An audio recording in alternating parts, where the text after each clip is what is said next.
Assalamualaikum warahmatullahi wabarakatuh. Di video kali ini aku mau bahas tentang menyimpan ASI perah. Aku udah share ada 6 poin di sana. Yang pertama itu wadah ASI diberi label tanggal dan catatan khusus. Jadi kalau misalnya memerah itu sebaiknya diberi tanggal berapa, misalkan 8 Agustus dan memerah di waktu pagi. Lalu memerah di waktu siang dan waktu sore gitu.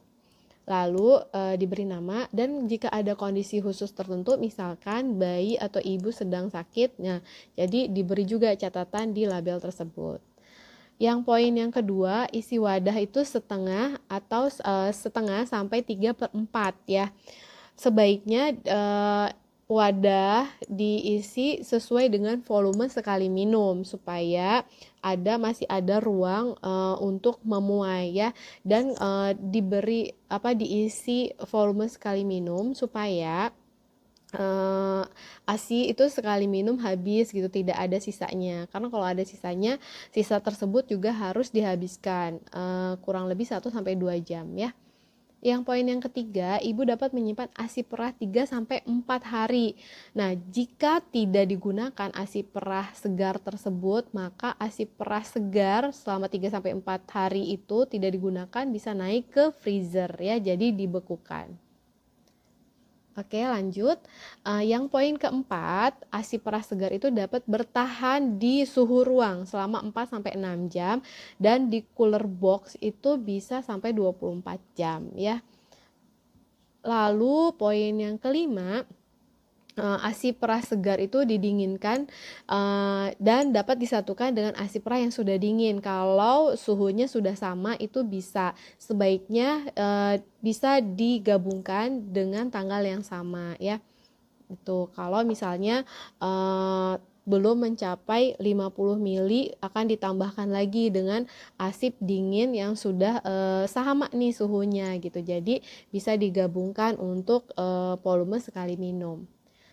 Lalu yang poin yang keenam, tidak diperbolehkan menyatukan ASI perah segar dengan ASI perah yang sudah beku. Jadi nggak boleh digabung ya.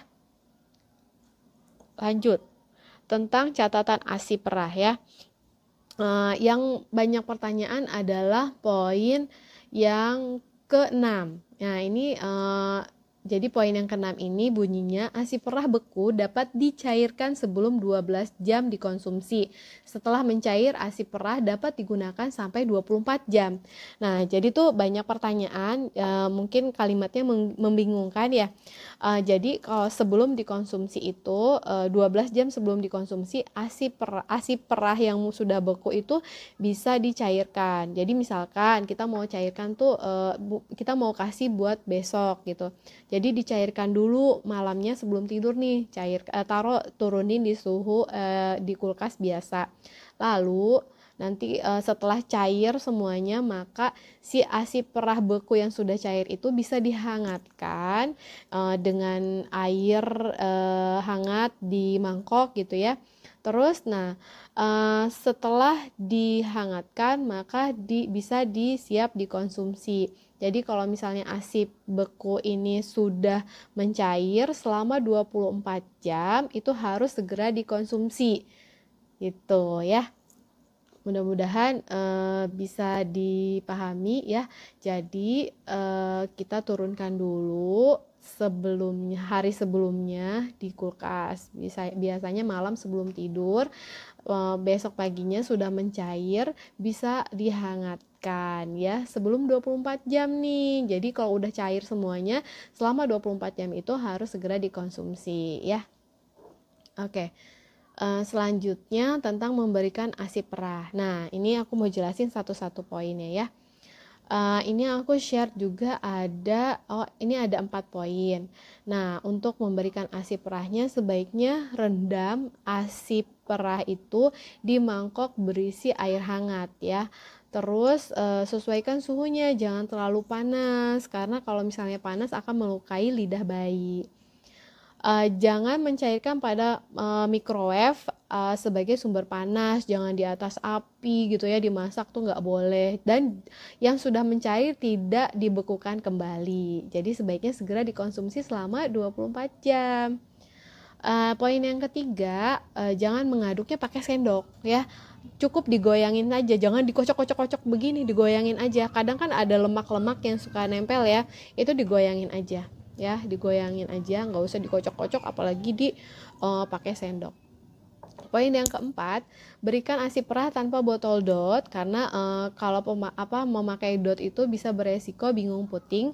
Dan sisa ASI perah nih yang dia udah minum nih, si bayi udah minum, terus masih ada sisanya. Nah, sisanya itu harus dihabiskan paling lama 1-2 jam ya. Nah, aku mau nambahin tentang pemberian ASI perah sistem LIFO. Oke, untuk penjelasan LIFO ini aku pakai kertas ya, oret-oretan di kertas. Jadi untuk LIFO last in first out, yang terakhir masuk itu yang akan diberikan kepada bayi. Nah, simulasinya ini hanya contoh. Ya, misalnya kita udah punya nih ASI beku ya, yang udah di freezer. Nah, terus ini simulasi jika kita masuk di hari Senin nih, mulai masuk kerja.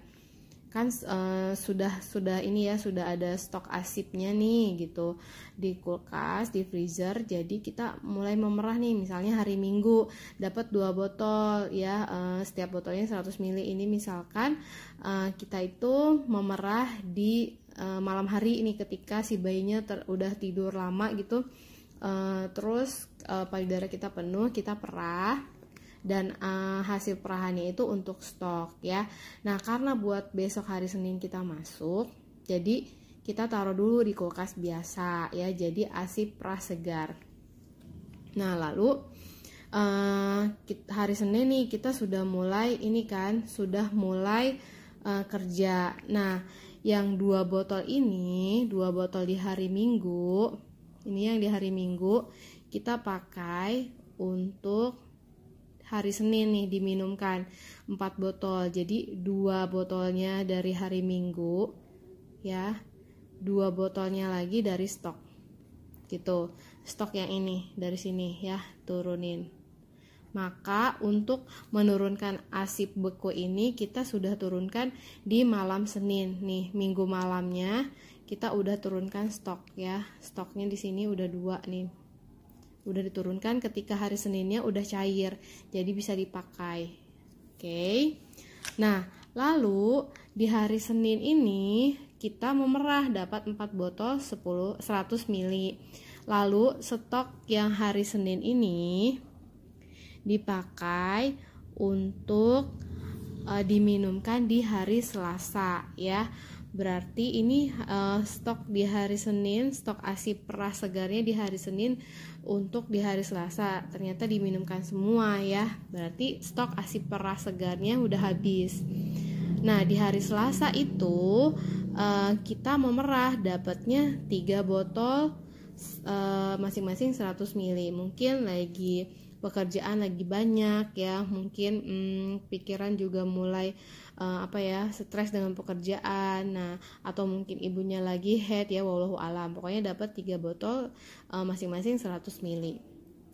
Nah, berarti kalau kita rata-rata si bayi itu minum setiap hari 4 botol 100 ml.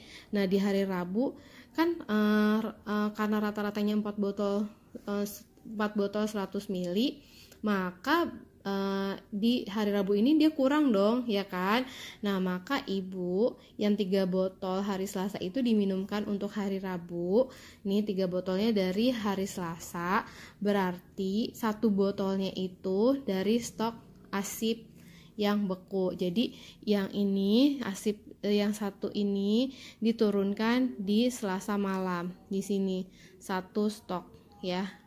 Sehingga pada hari Rabu itu stoknya itu stok ASI yang beku ini udah cair sehingga bisa diminumkan ke bayi dan seterusnya. Nah, jadi kalau misalnya ada stok ASI perah segar yang tidak tidak terpakai selama 3-4 hari, maka stok ASI perah segar tersebut bisa dibekukan untuk stok. Jadi stok lama bisa digunakan untuk darurat jika ASI perah segarnya itu sudah habis. Oke. Ya, nanti untuk stok ASI bekunya juga yang terbaru. Stok lama itu akan keluar ketika stok ASI perahnya habis. Kalau stok ASI perahnya itu selama 3-4 hari tidak terpakai, maka stok ASI perah segarnya itu bisa naik ke freezer. Ya, begitu penjelasan mengenai LIFO. Mudah-mudahan mudah dipahami, dan terima kasih sudah menonton. Semoga video ini bermanfaat ya. Jika ada pertanyaan bisa ketik di kolom komentar. Terima kasih sudah menonton. Assalamualaikum warahmatullahi wabarakatuh.